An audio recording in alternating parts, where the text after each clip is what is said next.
quel destin tragique que celui de Pascale Augier.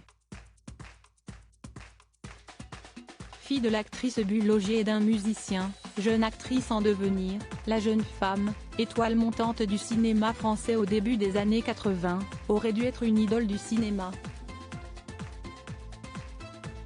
Malheureusement, la vie en a décidé autrement. Sortie au Palace, l'une des boîtes de nuit les plus branchées de ce mois d'octobre 1984, la jeune femme fait une probable overdose, cachée pendant plus de 20 ans. Qui arrête son cœur, déjà fragile.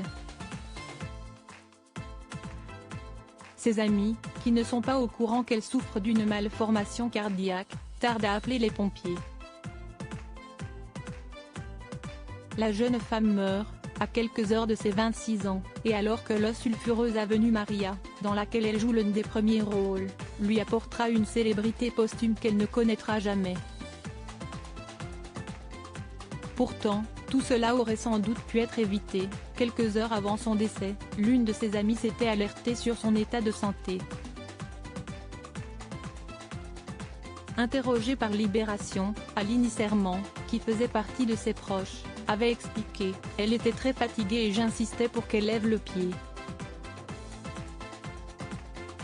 Nous avions eu cette même conversation quelques jours avant, mais elle n'avait pu s'échapper de ce bonheur énorme qu'elle était en train de vivre. » Pascale, épuisée, essorée, était ravie de ce tourbillon.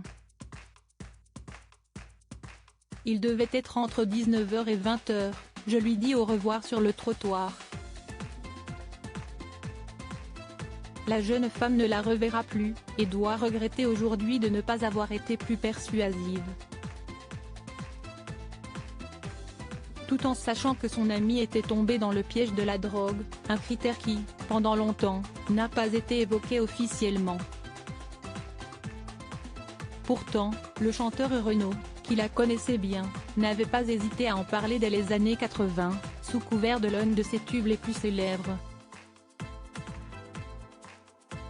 En 1985, sur son album Mistral gagnant, le père de Lolita et Malone avait fustigé la drogue et les charognes de dealers dans sa chanson Petite Conne, qu'il avait dédiée à la jeune femme sans jamais la nommer. Dans les autres amis de la jeune femme, on comptait également Thierry Ardisson, mais aussi une certaine Pauline Lafont, également brutalement décédée quelques années plus tard dans l'éclat de la jeunesse.